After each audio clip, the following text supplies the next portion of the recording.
अस्सलाम वालेकुम पाकिस्तान, आप देख रहे हैं स्पोर्ट्स बज़ और मैं हूं हुसैन लियाकत। आज श्रीलंका और पाकिस्तान के माबेन टेस्ट मैच जारी है। पाकिस्तान के हालात इतने अच्छे नहीं हैं और इस मैच के ऊपर जरूर बात करेंगे, लेकिन आखिरी सेगमेंट में जाके बात करेंगे क्योंकि मैच अभी जारी भी है और मैच पे बहुत उतार चढ़ाव है। आधी विकेटें पाकिस्तान की गिर चुकी हैं और दिल्ली बहुत दूर नजर आ रही है पाकिस्तान क्रिकेट टीम की जानिब से।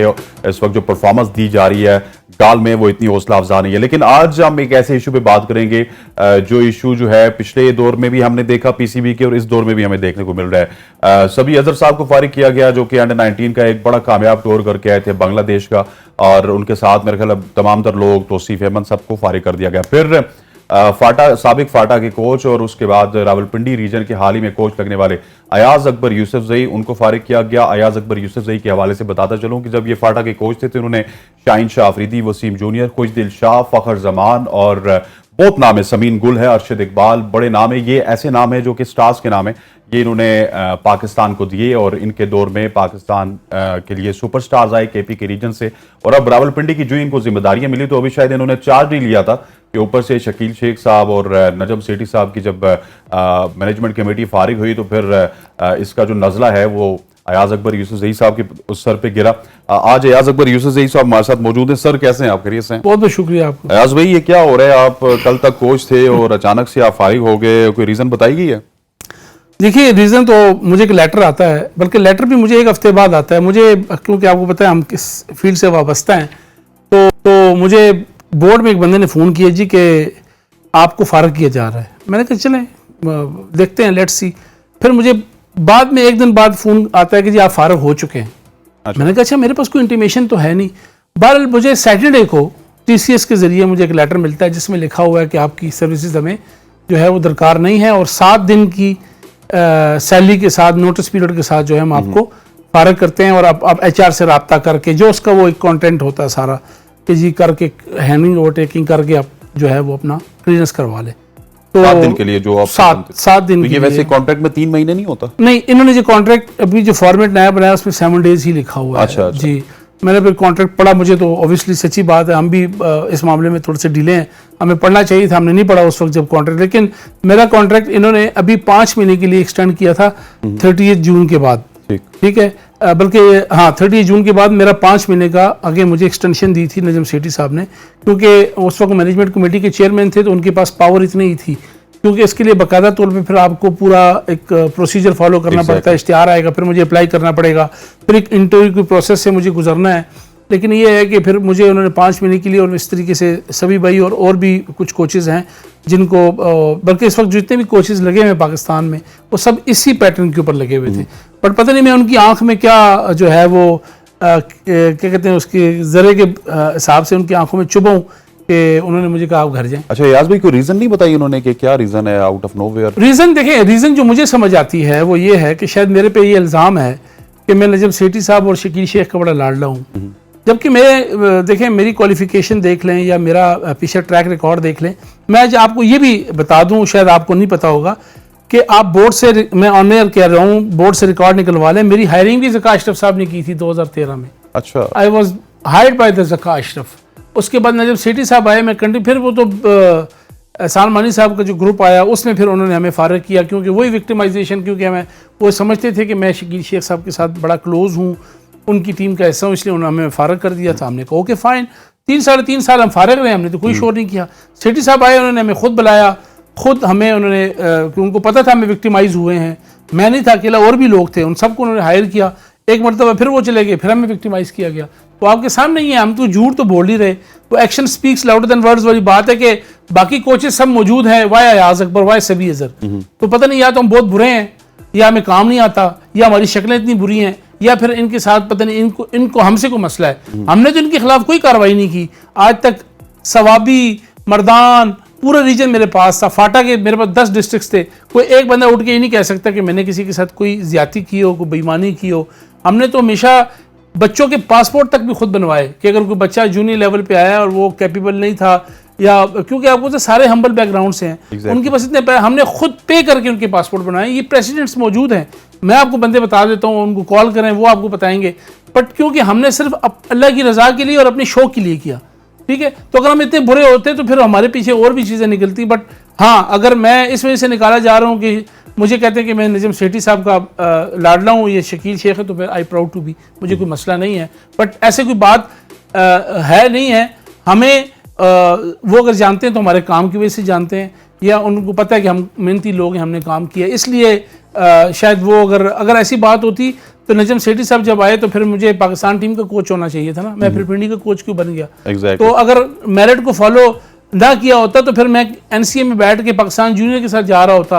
वही लोग जो हमसे पहले भी नवाजे जा रहे थे, हमारे होते भी नवाजे के और हमसे बाद भी नवाजे जा रहे हैं, तो दे आर एंजॉइंग। हम तो वही बैठे, मैं तो पहले भी हेड कोच था फाटा का, उसके बाद मुझे फारग किया गया, तो फिर दोबारा जो है वो रियाज अफरीदी साहब ने सिफारिशें लड़ा के अपने भाई से मुझे फाटा से हटवा के कह जी मैं लगना चाहता हूँ, वो लग गया और मुझे फिर पिंडी में उन्होंने कहा जी आप इधर आ जाए। मैंने कहा कि बिस्मिल्लाह।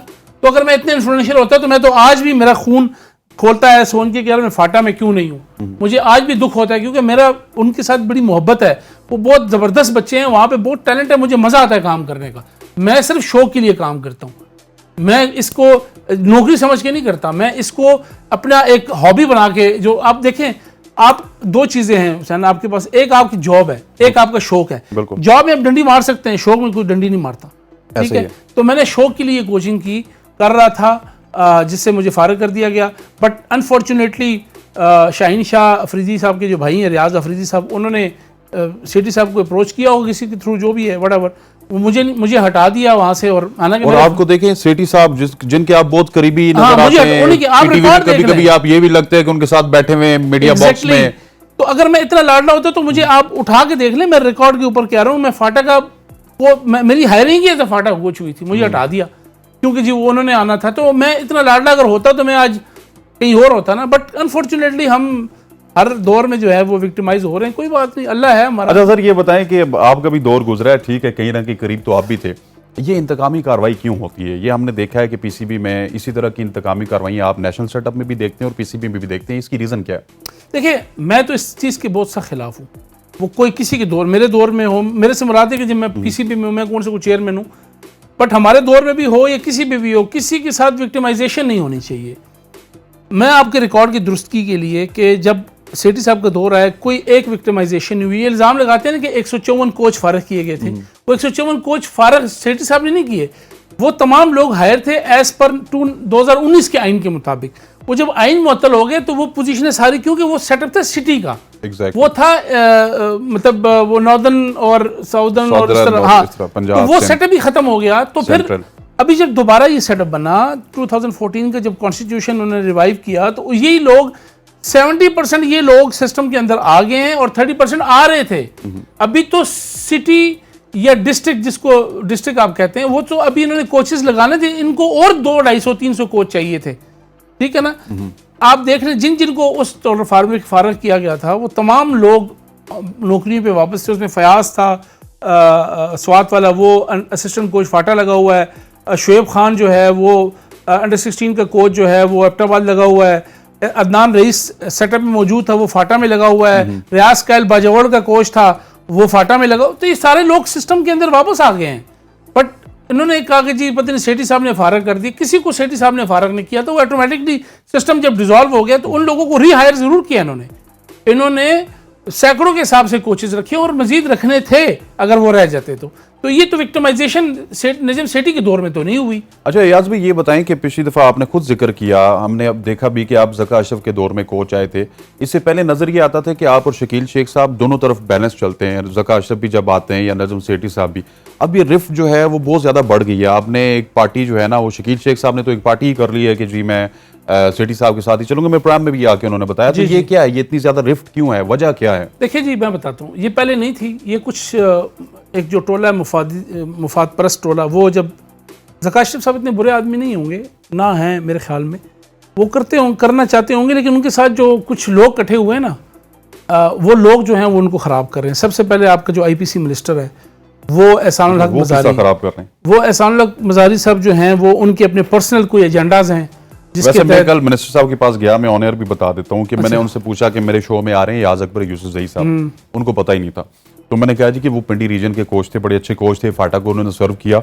अगर आपने मौकफ देना है क्योंकि शकील शेख साहब को मैंने बुलाया तो एक शख्स मेरे से नाराज हो गए, तो मैंने कहा आपने मौकफ देना तो मेरे प्रोग्राम में आ जाएगा, याज भाई भी वहां पे होंगे, तो उन्होंने कहा जी नहीं हमने तो हटाया ही नहीं है, पीसीबी का मौकफ है, पीसीबी वाले मौकफ देते तो हैं। फिर मुझे बताएं ना, पीसीबी कुछ पीछे से लाने वाला कौन है? ये आप सामने उठा के देख लें कि वो ऑन एयर कहते रहे कि पीपल्स पार्टी का इस्तेकाक है, हालांकि आईसीसी के रूल के मुताबिक बड़ा क्लियरली है कि पॉलिटिकल इन्फ्लुएंस नहीं होना चाहिए किसी किस्म का, लेकिन इन्होंने अलन एलानिया आके कहा कि ये हमारा कैंडिडेट है, ये हमारा हक है, हमें मिलना चाहिए।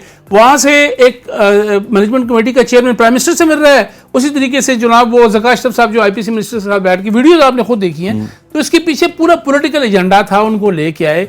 पूरा पीसीबी अब उनके हाथ में आ चुका है, जो उन्होंने इलीगल मैनेजमेंट कमेटी बनाई है, इलीगल, उसको पीछे से सारा सपोर्ट यहाँ से हो रहा है। सारी यहाँ से जो उन्होंने इलेक्शन कमिश्नर को फारिग किया राना अहमद शहजाद साहब को, उनको फारग करने के हवाले से जो नए साहब आए हैं इलीगल उनको लगाए, ये सारी समरियां ही यहीं से मूव हुई हैं, तो इनका क्या ताल्लुक नहीं है?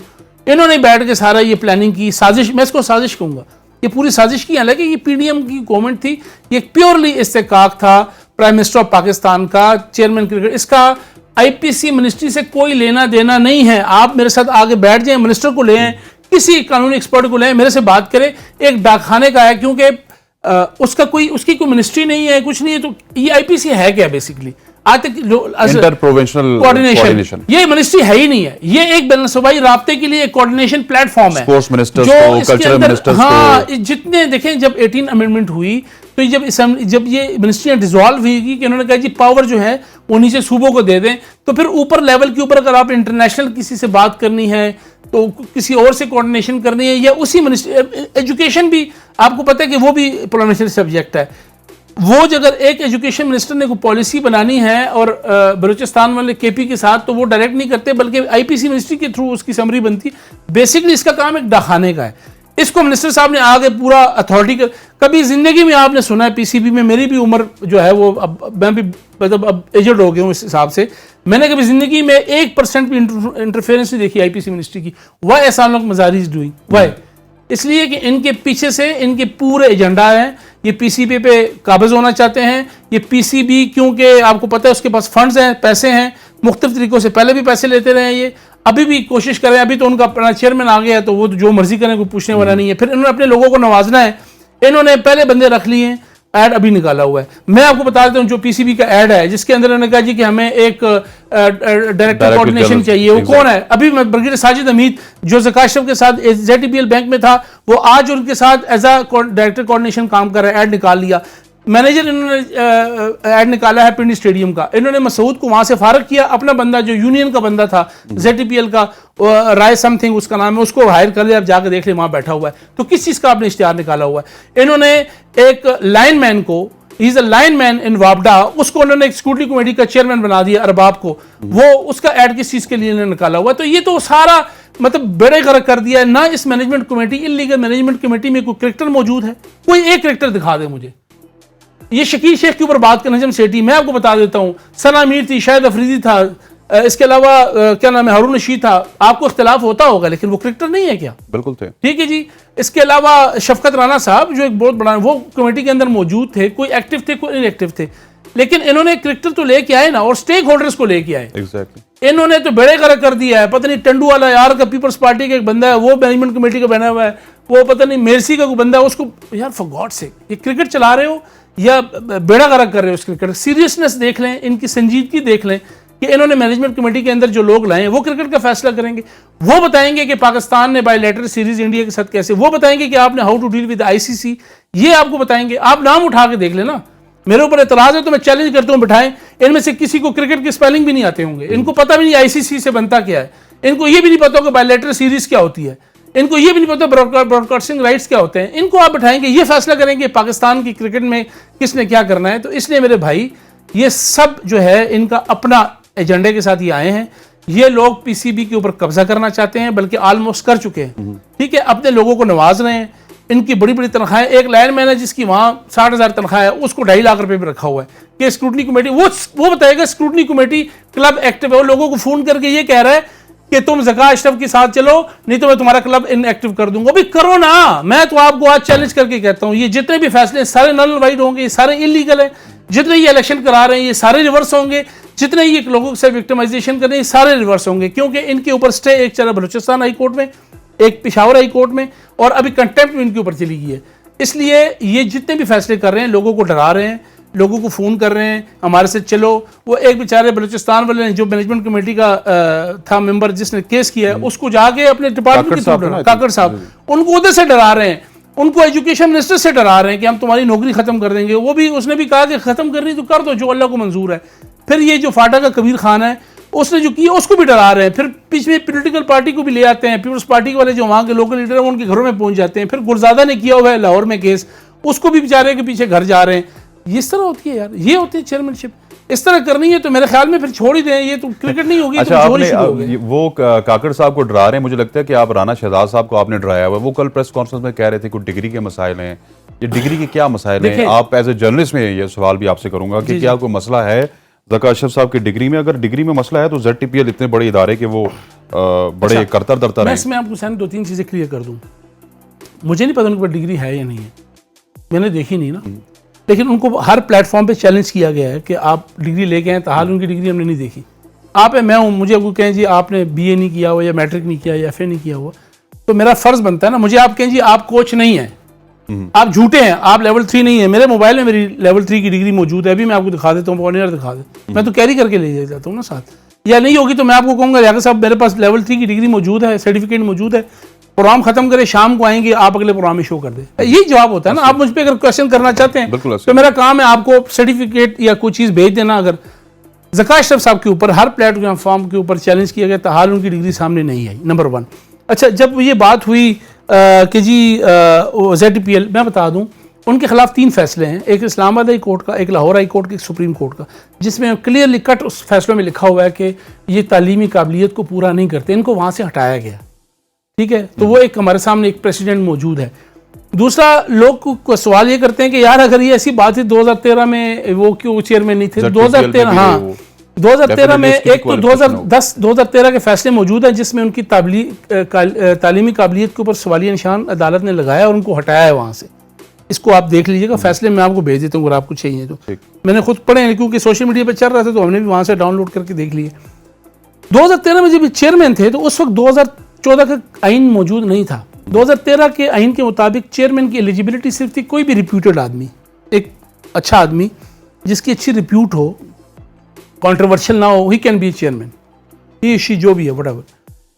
अब जो 2014 का उसमें एलिजिबिलिटी में क्लियर कट लिखा है कि कम से कम BA होना चाहिए, ठीक है, और वो nominated by pattern chief pattern होना चाहिए, जो भी आप उसको।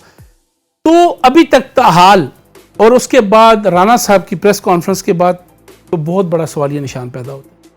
राणा साहब ने जो क्वेश्चन किया, रेस किया, वो ये कहते हैं, आपने भी सुनी होगी, वो कहते हैं कि मुझ पर प्रेशर डाला गया कि 2 दिन में इलेक्शन करा दो। जी हाँ। मैंने उनको कहा जी मैं नहीं करा सकता। फिर राणा साहब ने ये कहा कि जो उसकी फॉर्म के अंदर ना एक शिक थी तालीमी काबिलियत की, तो उन बकौल राणा साहब के, मुझे नहीं पता झूठ है सच है, अल्लाह बेहतर जानता है और राणा साहब जानते हैं, वो इल्ज़ाम लगा रहे हैं, वो आपने सुन भी लिया वीडियो कि उन्होंने कहा जी शिक कोई निकाल दे। मैंने उनको कहा मैं नहीं निकाल सकता क्योंकि आइन में लिखा हुआ, मैं कैसे निकाल सकूँ इसको, इसलिए उन्होंने हमें हटा दिया। तो भाईजान बात तो बड़ी क्लियर है कि ज़का अशरफ साहब के पास अगर डिग्री है तो शो करके मुंह में मारे लोगों के समेत, मेरे भी आपके भी सबके कि यह पे BA की डिग्री जिसने चेक करानी है। कि अगर आपको मुझ पे शक है, मुझे आप पे शक है, मैंने कहा ना मैं फेंक दूंगा, आप जाएं चेक करा लें। अगर जाली होगी तो आप सोशल मीडिया पे लगा देना कि जी इसके बाद जाली डिग्री है, और अगर असली है तो कम से कम आपका मुंह तो चुप हो जाएगा ना, या मेरा मुंह चुप हो जाएगा। मैं अपने आप से मुराद अवाम की बात कर रहा हूँ, या आपके नाकिदीन है जो कह रहे हैं, ये शेख साहब जो क्वेश्चन उठा रहे हैं, जो राणा साहब ने क्वेश्चन उठाया है, ठीक है, तमाम चीज़ें बिल्कुल क्लियर हैं कि उनकी डिग्री के अंदर झोल मौजूद है। मुतअद्दिद ट्वीट्स मैंने खुद देखी, उस पर कोई रिस्पॉन्स नहीं आया। मिनिस्टर साहब कहते हैं, मैंने 2 प्रोग्राम में देखा, वो कहते हैं जी कि ये अजीब बात है, डिग्री को वो थोड़ी उसके स्कूल का प्रिंसिपल लगा है। और भाई आप मिनिस्टर हैं, आप जस्टिफाइड क्वेश्चन करें, आप IPC का मिनिस्टर चैंपियन बनते हैं ना, आपने आपको जो बड़ी आप ये साजिशें कर रहे थे, पीछे समरियां कर रहे थे, पूरा आपने खिचड़ी बनाई, प्राइम मिनिस्टर को ब्लैकमेल किया, आपके लीडरान ने प्राइम मिनिस्टर को ब्लैकमेल किया। आपने तो ब्लैकमेल नहीं किया होगा, मेरे ख्याल है लीडरान ने किया होगा, जरदारी साहब ने भी ब्लैकमेल किया ना। देखिए लीडर्स के पास इतना टाइम, जरदारी साहब अच्छे आदमी, इतना टाइम मिनिस्टर ने फुल टाइम इसके अंदर एंगेज रहा। कुछ हमारे नाम ने हाथ सो कॉल्ड जर्नलिस्ट उनके साथ बैठ के जो है ना, वो मुफाद परस्त जो हैं, वो वहाँ बैठ के खिचड़ी पकाते रहे, उनको एडवाइस करते रहे, वो जा के उधर वो पूरा जो है ना वो प्रेशर देते रहे प्राइम मिनिस्टर को। और प्राइम मिनिस्टर साहब भी मैं हैरान हूँ कैसे प्राइम मिनिस्टर हैं कि जो इतनी चीज़ के ऊपर कॉम्प्रोमाइज कर गए, इसके बावजूद कि उनको पता है कि इनकी काबिलियत के ऊपर क्वेश्चन मार्क है, वो कैसे किसी को नॉमिनेट कर सकते हैं। थोड़ी सी आप लोगों की भी गलती है। जी जी बताएं ना, आपने 120 दिन में इलेक्शन क्यों नहीं करवाए? अच्छा जी, इस पे भी आ जाए। देखें, मैंने तो नहीं करवाने थे, लेकिन क्योंकि मैं इस सिस्टम का हिस्सा था, हाँ मैं इसलिए बता देता हूँ। इलेक्शन बिल्कुल हुए। जब ये इलेक्शन हो रहे थे तो सबसे पहले इलेक्शन के लिए आपके पास आइन में इलेक्शन कमिश्नर को तैनात करना होता है। एग्जैक्टली। आप पूछें इस आईपीसी मिनिस्ट्री को कि आपने इलेक्शन कमिश्नर की समरी क्यों दबाई हुई थी? क्योंकि ये कहते थे हमारा बंदा लगाएं, इन्होंने इनका बंदा नहीं लगाया। अच्छा। फिर इंटरवीन करने के बाद सेठी साहब 4 दफा प्राइम मिनिस्टर के पास आए। इन्होंने मार्च में जाके, ये जो मार्च गुजरा है, इस मार्च में जाके तो राणा साहब की अपॉइंटमेंट हुई है, तो इलेक्शन कैसे कराएंगे? इलेक्शन कमिश्नर नहीं होगा तो इलेक्शन कहां से होगा? ठीक है जी, यहां से इन्होंने रोका पहले, सबसे पहले। फिर लोग कहते हैं कि यार ये आप लोग लेट हो गए, इसलिए लेट हो गए क्योंकि वो उनको, भाई ये पहले दिन से खिचड़ी पक रही थी। इन्होंने कहा जी हम अपना बंदा लगाएंगे, क्योंकि सोने की चिड़िया ना जी, उनको पता है कि इसके अंदर बड़ा कुछ है। पहले भी लेते रहे, पहले भी 1.5-2 करोड़ रुपए ले चुके हैं मिनिस्टर साहब, रिकॉर्ड पे मौजूद है। वो तो अपने एम्प्लॉयज को दिया ना। कैसे एम्प्लॉयज को? वो कहते हैं कि मैंने आगे पीछे बांट दिया है, मतलब क्यों? उनके एम्प्लॉयज Why?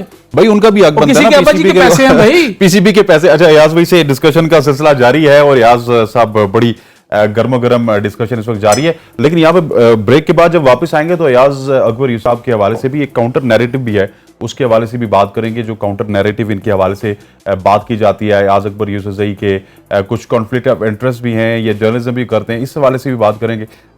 शॉर्ट ब्रेक लेते हैं, ब्रेक के बाद वापस जी। और प्रोग्राम में आपको खुशामदीद कहते हैं। याज अकबर यूसुफजई के साथ डिस्कशन का सिलसिला जारी है। याज साहब, पैसों के हवाले से क्या आपको क्या कोई मसला है? पैसे आपके दौर में ही दिए गए थे ना? देखें, ये पैसे पहले जहाँ तक देखें मुझे मालूम है, क्योंकि ना मैंने दिए ना मेरा लेना देना, लेकिन जो इन्फॉर्मेशन ये है कि सेठी साहब जिन्होंने पहले पैसे मांगे कि जी हमें पता नहीं एजाज़िया चाहिए अपने स्टाफ को देना है, गलती सेठी साहब की भी है, इनको नहीं देने चाहिए थे, नंबर 1। दूसरी बात ये, फिर इन्होंने दोबारा मांगे। इशू ये है कि वो मिनिस्टर साहब इसको इस तरह जस्टिफाई करते हैं कि ये हमने एजाज़िया लिए कुछ जेब में नहीं। तो एजाज़िया कौन सा उन्होंने हुकूमत पाकिस्तान के ख़जाने में जमा कराया? आपने किस कानून के तहत पीसीबी से 1 रुपया भी लिया? ये किसी के अब्बा जी के पैसे तो नहीं है, ना ये पीपल्स पार्टी के पैसे हैं, ना ये एहसानुल हक मज़ारी के पैसे हैं, ना ये आईपीसी मिनिस्ट्री के पैसे हैं। ये पैसे प्योरली पाकिस्तान क्रिकेट बोर्ड और पाकिस्तान क्रिकेट के जो प्लेयर्स हैं, ये उनके पैसे हैं, ये उनको मिलने चाहिए थे, उनको नहीं मिले। आपके सेक्रेटरी ने ले लिए, आपकी जॉइंट सेक्रेटरी ले लिए, आपके स्टाफ ने ले लिए। क्यों? क्योंकि आप उसी स्टाफ के साथ इलीगल काम करने में, उसी जॉइंट सेक्रेटरी से इन्होंने इलीगल नोटिफिकेशन कराया, जो इलीगल है, जो कोर्ट में चैलेंज हो गया है। उसी स्टाफ से ये रात दिन बैठ के खिचड़ियाँ पकवाते रहे ज़का अशरफ के दौर के अंदर। तो आपने उनको ब्राइब किया, आपने उनको इस्तेमाल किया।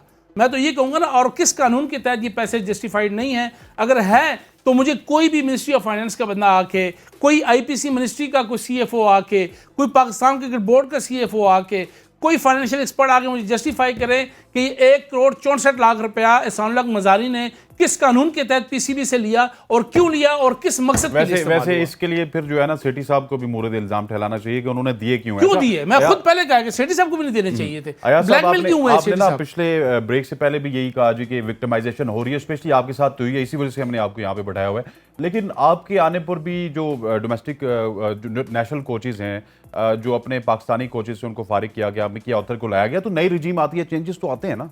आपको जैसे मैंने बताया सर कि जो लोग फारिग हुए थे वो इस कानून के तहत हुए थे, क्योंकि 2019 का जो कॉन्स्टिट्यूशन था रमीज़ राजा साहब वाला, वो डिसॉल्व किया प्राइम मिनिस्टर ने।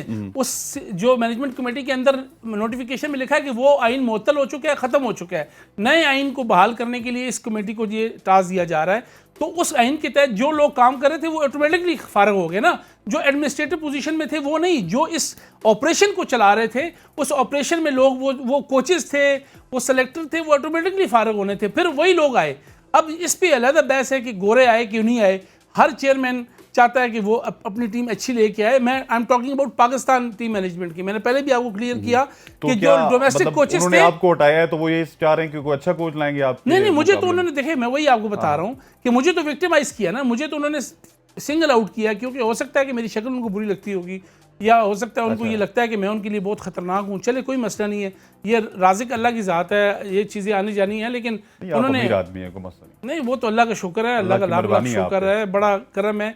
मैंने आपको पहले बताया हुसैन कि मैं अपने शो के लिए ये कोचिंग करता हूँ।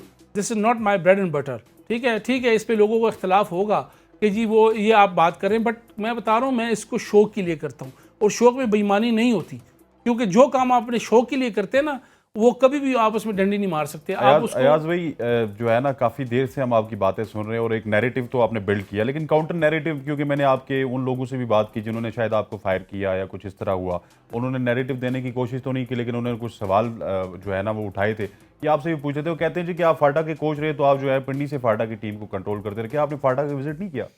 देखिए जी, नंबर वन सबसे वैसे पहले मेरी इतलात के मुताबिक आपने किया है। मैं बता देता हूँ कि मैं वो पहला कोच हूँ, ऑन रिकॉर्ड बता रहा हूँ, कि जिसने वजीरिस्तान के अंदर यूनिस स्टेडियम के अंदर जाके ट्रायल लिए। ये सोच भी नहीं सकते वहाँ जाने का। अब तो लोग जाते हैं, उस वक्त जिस वक्त मैंने लिए ना, उस वक्त कुछ सोच भी नहीं सकता था। उस वक्त ऑपरेशन ज़रबे अज़ब ख़त्म हुआ और उसके बाद फौरी तौर पर मैं वो पहला कोच हूँ। मैं अभी तस्वीरें आपको दिखा देता हूँ, मेरे मोबाइल के अंदर मौजूद हैं। अगर मैं फाटा ना जाता तो वजीरिस्तान ना जाता। कोई माई का लाल वहाँ पे जाने को तैयार नहीं था। कोई ऐसा डिस्ट्रिक्ट मुझे बता दें, कोई एक ऐसा, मैं चैलेंज करता हूँ इस आपके प्रोग्राम के तवज्जो से, जो मुझे बताएं कि मैंने फाटा में जाके ट्रायल्स नहीं लिया या फाटा में जाके मैंने काम नहीं किया। अच्छा, अब जो दूसरा आ जाए कि पिंडी में मैंने फाटा के लड़कों को पिंडी ला के अपने पैसों पे यहाँ ठहराया, अपने ओन के ऊपर यहाँ ग्राउंड्स लिए और उनको यहाँ पे एक अच्छा एटमॉस्फेयर दिया। क्या उन बच्चों का ये हक नहीं था कि वो भी इस्लामाबाद के माहौल में रहें? मैंने उनको यहाँ ला के, apart from this, not the PCB, अपने ओन के ऊपर अपने रिसोर्सेज इस्तेमाल करके मैंने यहाँ के, ये फाटा के लड़के सुनने होंगे, आज भी किसी फाटा के लड़के को जो जेन्युइन है, आप उससे मेरे बारे में पूछे, वो आपको बताएगा कि मैंने फाटा के बच्चों के लिए आउट ऑफ द वे जाके क्या क्या किया। सबसे बड़ी बात ये होती है कि मैं वो वाहिद कोच हूँ जो अपने टर्नओवर में रहा ही फाटा में ज़्यादातर। मैं तो यहाँ इस्लामाबाद में बहुत कम रहा। करते थे फिर क्या था, मतलब आप एक बड़े रिनाउंड जर्नलिस्ट भी हैं। देखिए मैं बताता हूँ, अब ये आते हैं वैसे काफी लोग आपको एज ए जर्नलिस्ट जानते हैं, एज ए कोच तो अभी कहानी खुली है। मैंने बताऊँ, मैंने आपको पहले कहा ना कि this is not my bread and butter. मैं एक जर्नलिस्ट हूँ, आई प्राउड टू बी। मैं एक पाकिस्तान के सबसे बड़े चैनल में काम करता हूँ। अल्लाह ताला ने मुझे इस जो है वो इस काबिल बनाया है कि मैं वहाँ पर जो है वो काम कर रहा हूँ, और मेरी मैनेजमेंट को पता है कि मैं ये कोचिंग करता हूँ और किस लिए करता हूँ। दूसरी बात ये कि सबसे बड़ी बात ये है कि ज़रूर इख्तलाफ होगा लोगों को। मैं तो एक प्राइवेट न्यूज़ चैनल का एम्प्लॉई हूँ ना, काम कर रहा हूँ। यहाँ पर डबल जॉब में पाकिस्तान वापडा के मुलाजिम हैं, खान रिसर्च लेबॉर्ट्री के मुलाजिम हैं, सरकारी मुलाजिम हैं, सारे वहाँ जॉब कर रहे हैं। निकाले मैं चैलेंज करता हूँ, इस वक्त पीसीबी के अंदर 90% डबल जॉब लोग काम कर रहे हैं। मेरे ऊपर फिंगर अप क्यों कर रहे हैं? मैंने कोई पीसीबी के रिसोर्सेज तो नहीं इस्तेमाल किए। मैंने बताया मैं शो के लिए करता हूँ। सबसे बड़ी बात यह है। और हाँ, क्या आप बाहर जाते हैं तो आपको बाउंड किया जाता है? अगर आप बाहर इंग्लैंड में, अमेरिका में काम कर रहे हैं, कहीं लिखा हुआ है कि आप दूसरी जगह जॉब नहीं कर सकते? लोग 8 घंटे यहाँ काम करते हैं, 4 घंटे किसी पिज़्ज़ा शॉप पे काम करते हैं। पैदा होता है ना याज भाई के, क्योंकि आप एक बड़े इदारे में काम करते हैं, आपकी खबरें जो है वो बड़ी ऑथेंटिक खबरें होती हैं, उसके बावजूद भी आपने फाटा में इतना टाइम दे दिया, ये मतलब। देखिए मैं एक रिपोर्टर हूँ, आपको पता ही है, और रिपोर्टर का जो है वो फील्ड में होता है और उसको सारा उसके, लेकिन आप काफी इन्वेस्टिगेटिव रिपोर्टर भी हैं। तो मैं सारा हमारा, आपको पता ही है कि हमारा सारा काम जो होता है वो हमारे सोर्सेज के ऊपर होता है। तो ये मैंने मैनेज किया है कि मैंने कैसे मैनेज करना था। ऐसे भी हुआ है कि मैं सुबह यहाँ रहा हूँ, शाम को उधर चला गया हूँ, फिर आता जाता रहा हूँ। मैंने बड़ी मुश्किल से इन चीज़ों को मैनेज किया, बट मैं इस बहस में नहीं जाना चाहता। कोई कॉन्फ्लिक्ट ऑफ इंटरेस्ट नहीं है। मैं कोई ऐसा काम नहीं कर रहा जो मेरे इदारे को नुकसान पहुंचता हो या उससे पीसीबी को। मैंने पीसीबी की इमेज बिल्डिंग ज़रूर की होगी, प्लेयर को प्रमोट ज़रूर किया होगा, जो पाकिस्तान क्रिकेट बोर्ड और पाकिस्तान क्रिकेट बोर्ड के कोचेस का काम है, टू प्रमोट प्लेयर। उनको अपॉर्चुनिटी दी होगी, उसको अच्छा माहौल दिया होगा, उसको अच्छा इक्विप्ड किया होगा, उसको प्रमोट किया होगा। किसी की हक दिल आज़ारी नहीं की, किसी को नुकसान नहीं पहुँचाया, किसी के पाँव नहीं काटे, किसी को जो हकदार था उसको निकाल के किसी गलत आदमी को ऊपर नहीं लेके गया। तो ये मेरे ऊपर जो इल्ज़ाम ये लगाते हैं डबल जॉब वाला, तो सारे डबल जॉब वाले हैं। कौन नहीं है? मैं चैलेंज करता हूँ, 90% सरकारी मुलाजिम है, वापडा के मुलाजिम है, सुई गैस के मुलाजिम है। निकालें लिस्ट, आज आप उनको कहें पीसीबी अपनी एम्प्लॉयज़ लिस्ट दें। ये छोड़े कोचिंग को, ये जो एडमिनिस्ट्रेटिव स्टाफ के अंदर बैठे हैं, क्या ये पीएसएल के अंदर, और मैं क्या इनसे लेता हूँ? पीएसएल के अंदर वहाँ ये बैठ के 2-2 करोड़ रुपए ले रहे होते हैं और यहाँ से भी 10-10 लाख तनख्वाहें ले रहे हैं। वहाँ पे किसी को तकलीफ नहीं हो रही। मेरे ऊपर क्यों तकलीफ हो रही है? इसलिए हो रही है कि पता नहीं फिर वो मुझसे क्या चाहते हैं। वो मैं शायद पिंडी रीजन के आप जब कोच बने अयाज भाई, तो ये भी आप पे लगाया जा रहा है ये पिंडी ग्राउंड में जाते ही नहीं थे। ग्राउंड में कितना वैसे वक्त देते हैं देखिए हुसैन भाई, अभी तो मुझे मैं हायर हुआ हूँ आई थिंक मार्च में शायद, ठीक है। उसके बाद एक ही असाइनमेंट मेरे पास आई है, वो है डिस्ट्रिक्ट सीनियर डिस्ट्रिक्ट की टीम की सिलेक्शन की। एग्जैक्टली। यहाँ से मैंने सबसे पहले मैंने चकवाल के ट्रायल लिए, मैं चकवाल वहाँ गया, चकवाल ट्रायल लिए, आप चकवालों से पूछ सकते हैं। मैंने सारा दिन वहाँ गुजारा, एक एक बच्चे के ट्रायल लिए। उसके बाद मैं अटक गया हूँ, मैंने अटक में सबके ट्रायल लिए। उसके बाद मैं जेलम गया हूँ, मैंने जेलम में सबके ट्रायल लिए। उसके बाद चौथा मेरा डिस्ट्रिक्ट था पिंडी, मैं वहाँ रहा। जो मुझे असाइनमेंट पिंडी स्टेडियम में पिंडी क्रिकेट रीजन की मिली वो मैंने पूरी की। मैंने उसके बाद जाके अंडर 19 के मैचेस भी देखे केआरएल ग्राउंड के अंदर। उसके अलावा मैंने जाके यू पार्क के अंदर जब ये ट्रायल मैचेस हो रहे थे वो जाके विटनेस किए। मेरे पास तमाम प्लेयर्स का डाटा था, और मैंने क्या करना है, जाके उधर कसियाँ मारनी है मैंने, और क्या करना है। यही कोच का काम है। और ये मैं कहता हूँ, ये कौन सा कोच करता है? आप किसी रीजन कोच को उठा के देखें किसने इतना काम किया होगा जितना मैंने काम किया, क्योंकि मेरा शौक है। मैं बार बार कह रहा हूँ, मैंने किसी पे एहसान नहीं किया, मैंने अपने शौक के लिए किया।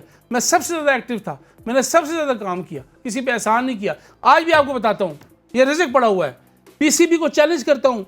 मैंने अंडर 16 के ट्रायल लिए फाटा में जाके, मैंने ये आपके सामने कह रहा हूँ, मैंने पिंडी रीजन के ट्रायल लिए। अगर मैंने 1 रुपये का बिल भी क्लेम किया हो पीसीबी से इन ट्रायल्स का, जबकि मैं एलिजिबल हूँ, 2000 पर डे वो, और फ्यूल मैं अपनी गाड़ी इस्तेमाल करके गया हूँ। अभी पीसीबी को मैं चैलेंज करता हूँ, मेरा एक बिल निकाल के दिखा दे। और तमाम लोगों के बिल मंगवाए, सब ने एक एक ट्रायल पे 15-15, 20-20 हज़ार रुपये बिल डाला है होटल की। मैंने 1 रुपये का बिल नहीं डाला। अगर मैं पैसों के लिए कर रहा होता ना, तो सबसे पहले मेरे बिल पीसीबी पे गए होते। मैं अंडर 16 के ट्रायल से ले, अच्छा हाँ, मैं इतना अंडर 16 के ट्रायल मैंने लिए फाटा के, मैंने टीम बनाई चैंपियन होगी। आप उठा के देख ले, अभी पहली असाइनमेंट चैंपियन होगी।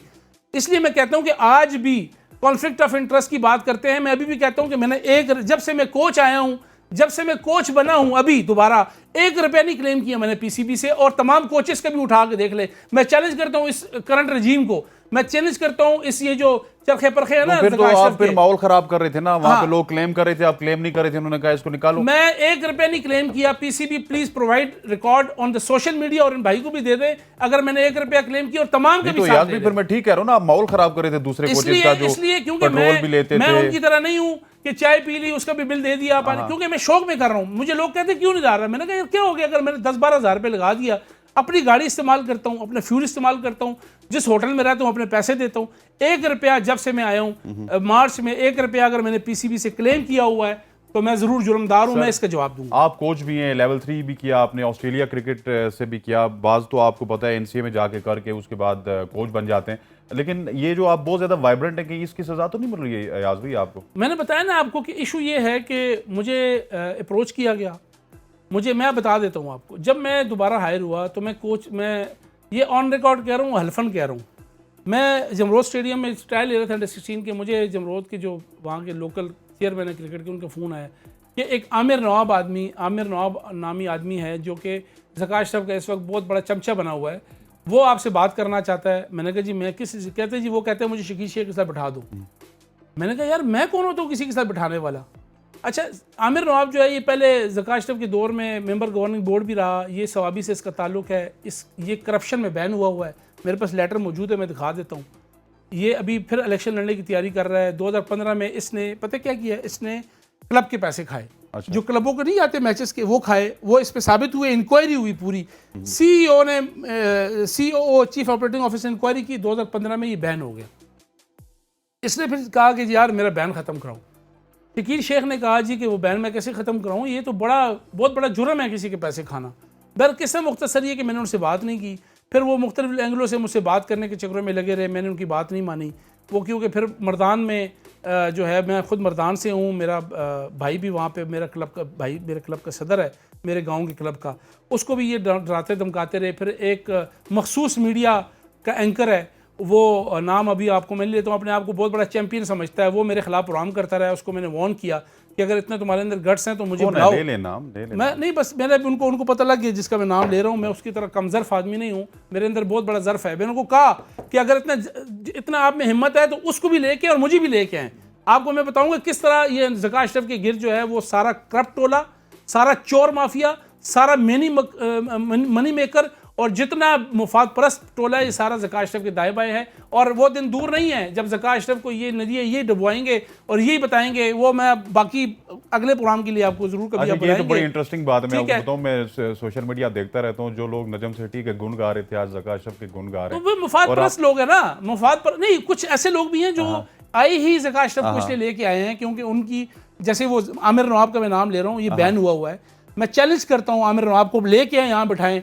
उसने सवाबी के वैसे ये आपके लिए भी सबक नहीं है कि जो लोग आपकी भी वो करते थे, खुशामद करते थे, खबरें भी आप लोग इनको देते थे, पीसीबी वाले, मतलब उस वक्त आप पीसीबी के थे। जी जी। आजकल वो लोग जो है वो बिल्कुल लेवल प्लेइंग फील्ड कर रहे हैं ताकि किसी तरह से ज़का अशरफ साहब के भी करीब आ सके। लेवल प्लेइंग फील्ड बल्कि हमारे एक दोस्त हैं, वो एंकर हैं, मुझे नाम भूल गया, तो उन्होंने एक दिन ये ट्वीट की कि बाज़ लोग तो इतनी जो है खुशामद कर रहे हैं कि ज़का अशरफ साहब को बाप ना बना लें। बिल्कुल सही बात है। ये तो देखें ना, हर किस्म के लोग होते हैं। मेरा तो कहने का मकसद ये देखें ना, मेरे मीडिया पीसीबी मीडिया से कोई ताल्लुक है ना मेरी खबरें, मैं जलने ज़रूर हूँ, लेकिन जब मैं पीसीबी के साथ काम कर रहा हूँ तो मैं कभी भी पीसीबी की लेकिन खबर आपकी खबर तो बिल्कुल वो फ्लॉप होगी ना। कौन सी हो रही है? वो जो आपने जियो पे दी थी, कौन सी? कि जी मैनेजमेंट कमेटी यही रहेगी और वज़ीर आज़म ने जो है वो एतमाद का इजहार कर दिया। मैं बता देता हूँ वो क्या था, वो बिल्कुल सही खबर थी। प्राइम मिनिस्टर ने भी कहा और उसके बाद बयानिया बनाने की कोशिश तो नहीं कर रहे थे? नहीं। मैं देखिए, मैंने उस वक्त नजम सेठी साहब को कोट किया था। अगर आप वो खबर उठा के देख लें, जी मैंने सुनी। उसमें नजम सेठी साहब को मैंने कोट किया था। नजम सेठी साहब से मेरी बात हुई थी, उन्होंने मुझे जो बात की मैंने वो कोट कर दी। फिर मैंने प्राइम मिनिस्टर ऑफिस के जो सोर्स है, क्योंकि मैं प्राइम मिनिस्टर की बीट करता हूँ, उन्होंने मुझे कहा कि बिल्कुल बड़ी अच्छे माहौल में मीटिंग हुई और उसमें साग डार भी मौजूद थे, एहसन इकबाल साहब भी मौजूद थे और ये सारा हुआ कि आप ही हमारे चेयरमैन होंगे। क्योंकि वो मीटिंग जब हुई, वो जब टीवी पे चला, तो उसके बाद फिर लॉबी एक्टिव हुई और उसके बाद उन्होंने ब्लैकमेल करना शुरू कर दिया कि जी हमें तो अब दें और दें।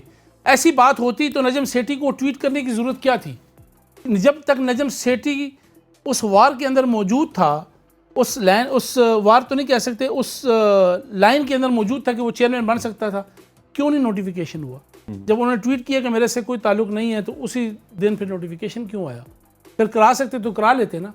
ये तो नजम सेठी साहब की अजमत कह लें, उनके बड़ापन कह लें कि वो विड्रा कर गए कि यार मेरी वजह से जरदारी साहब के और शहबाज शरीफ के ताल्लुकात ख़राब हो रहे हैं। तो अगर इतने स्ट्रांग थे तो करवा लेते नजम सेठी की होते हुए।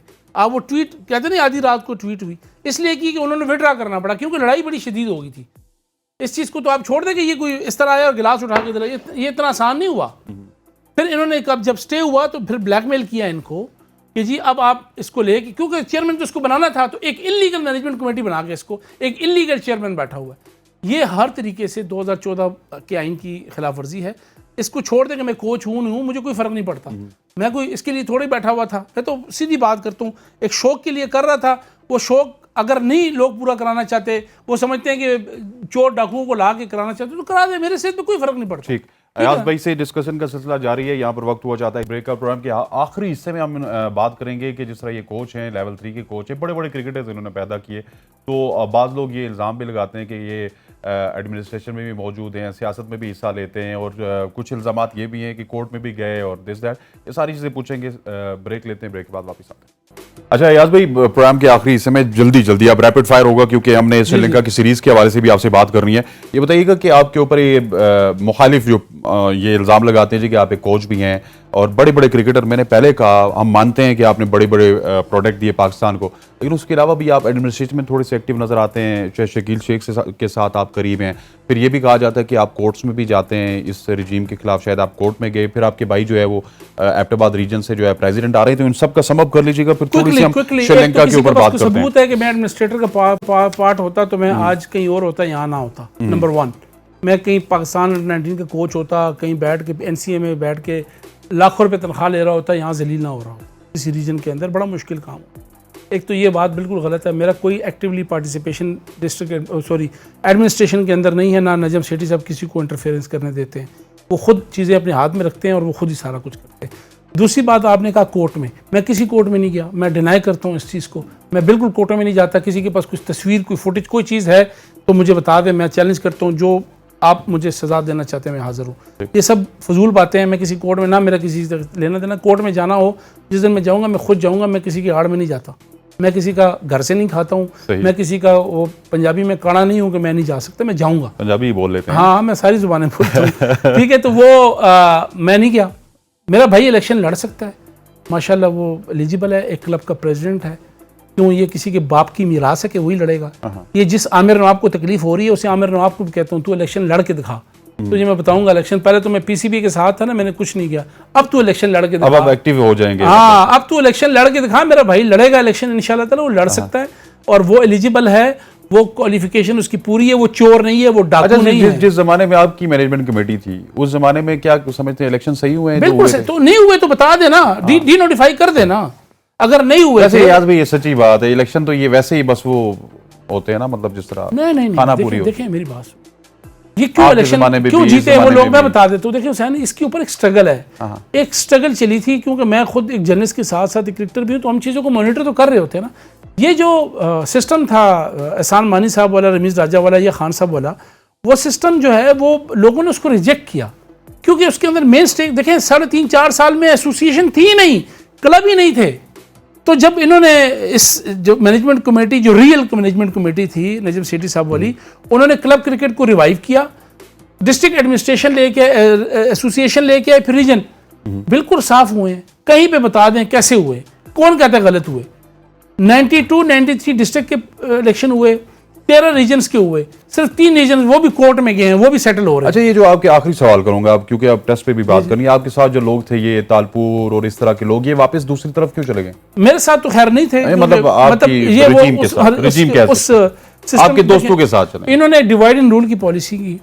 जब ये एहसान उल हक मज़ारी साहब ने इनको बुलाया, उनको कहा जी हम आपको बनाते हैं बीओजी का मेंबर, जबकि बीओजी पहले फॉर्मेशन उसकी हो चुकी थी और बड़े लीगल तरीके से हुई थी, वो उसके भी ऊपर बहुत बड़ी बहस है, टाइम आपके पास शॉर्ट है। मैंने बताया ना कि इसलिए मुझे सही चीज़ों का पता होता है कि मैं एक जर्नलिस्ट भी हूँ, इसलिए ये कहना कि जी मैं शायद उस एडमिनिस्ट्रेशन का पार्ट रहा हूँ तो ये खामखा लोग अज्यूम कर रहे हैं तो करते रहे, मुझे कोई फ़र्क नहीं पड़ता।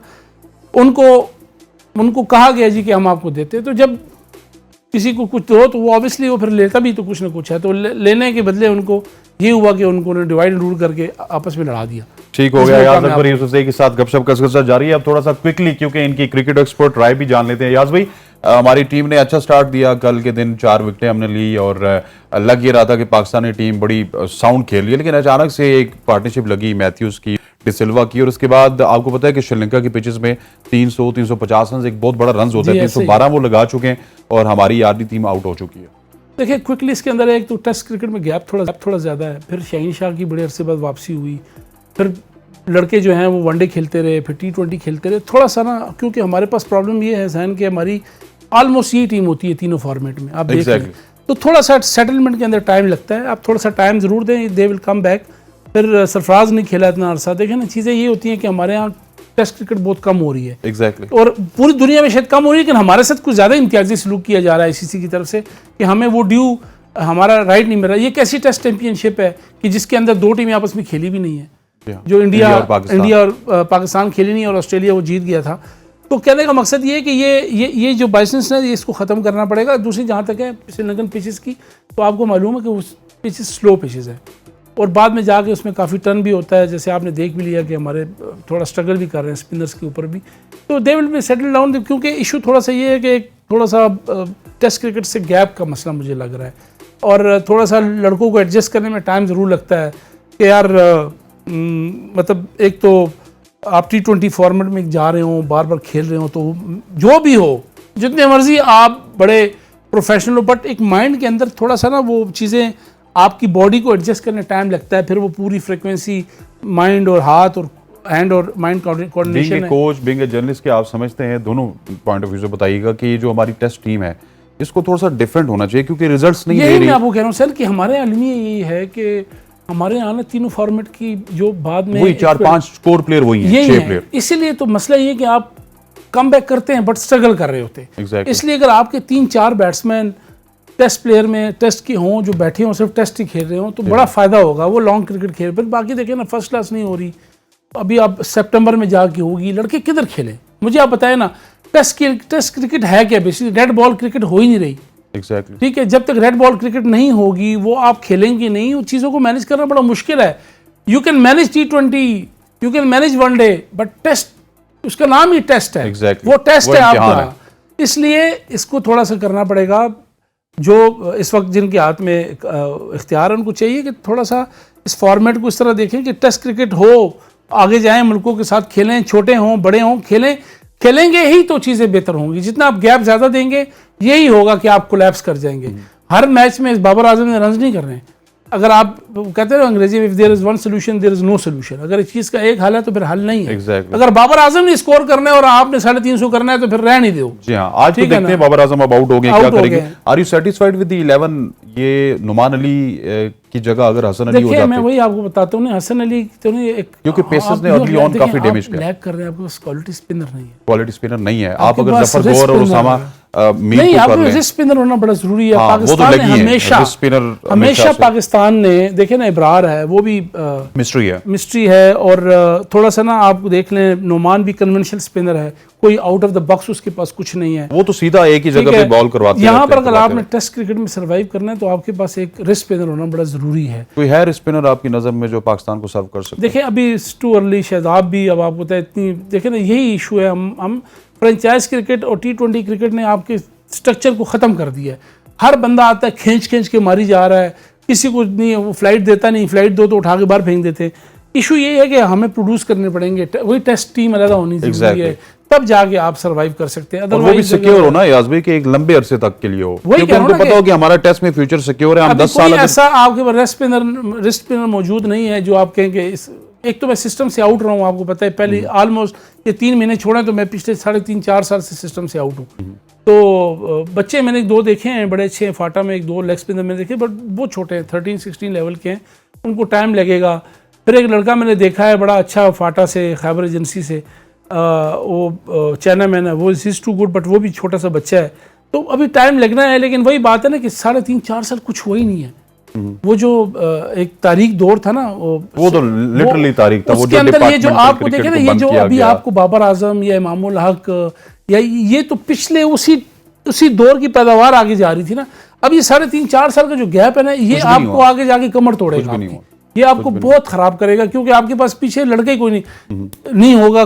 कोई एक लड़का मुझे बता दे जिसको आप कहें यार ये 3.5-4 साल में आपने कोई बंदा निकाला है, तो जो आ रहा है बस वो यही मारी जा रहा है, चमचे मार के। कोई क्वालिटी बैट्समैन नहीं है, कोई क्वालिटी बॉलर आप प्रोड्यूस नहीं कर सकते। भी आखिरी सवाल करूंगा, ये बताएं कि हमारे पास जो हमने देखा, हम बड़ी एक ऐसी कौम थी कि जिसमें मिसबा होते थे, यूनस होते थे, इंजमाम होते थे, स्पिन मास्टर होते थे, स्पिनर सारा दिन मुरलीधरन जैसे भी लगे रहते थे, तो हमें पता होता कि 100-150 बना के ही आउट होंगे।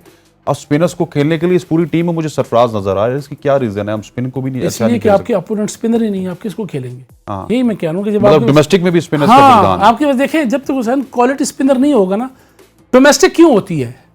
वजह क्या है कि इसलिए होती है कि आप आपस में जब खेलते हैं, अच्छी क्वालिटी क्रिकेट होगी तो ऊपर जाके क्यों ये कंट्रीज, आयरलैंड, अफगानिस्तान, ये जिम्बाब्वे, ये क्यों सफर कर रहे हैं? क्योंकि इनका स्ट्रक्चर कमजोर है नीचे। इनके आपस में ये आगे इंटरनेशनल तो खेलते हैं, यूएई को देख लें, आपको नजर आ रही एग्जिस्टेंस, लेकिन क्वालिटी नजर इसलिए नहीं आ रही कि डोमेस्टिक नीचे नहीं है, नीचे खाली हवा है। जब तक आपका डोमेस्टिक स्ट्रक्चर मुकम्मल नहीं होगा, अच्छा नहीं होगा, तकड़ी क्वालिटी उसके अंदर क्रिकेट नहीं होगी, ऊपर वो नहीं आ सकती।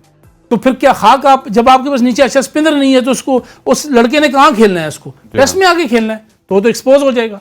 उसको चाहिए वो 16 में खेले, उसको 19 में खेले, उसको फर्स्ट क्लास में खेल के जब वो आएगा तो वो स्पिनर को कंट्रोल कर सकता है।